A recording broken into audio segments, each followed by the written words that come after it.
യേശു എന്താ വരാൻ പറഞ്ഞേ? എനിക്ക് തന്നോടൊരു കാര്യം ചോദിക്കാനുണ്ട്. നീ കോളേജിൽ പോയില്ലേ? അതല്ലല്ലോ ഞാൻ ചോദിക്കാൻ വിളിച്ചേ. ചോദിക്കേ ചോദിക്കടാ.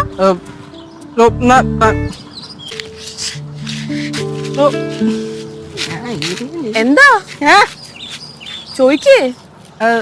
പിന്നെ മോശമായിപ്പോടോ. ഭയങ്കര മോശമായി. കാര്യം പറയേ. എന്നാലും എന്റെ അടുത്ത് എന്തിനാ മറച്ചേ? എന്ത് മറിച്ചെന്ന്? 6 മാസം. 6 മാസോ? ഇങ്ങനെ കാണിക്കാണ്ട് കാര്യം എന്താ വെച്ചാ പറയേ. ബ്രോ താനേക്കാൾ 6 മാസം മൂത്തയാണല്ലേ?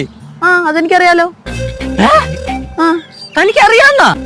ഓ അപ്പൊ താനെന്നെ മനഃപൂർവ്വം ചതിക്കായിരുന്നല്ലേ? ചതിക്കേ?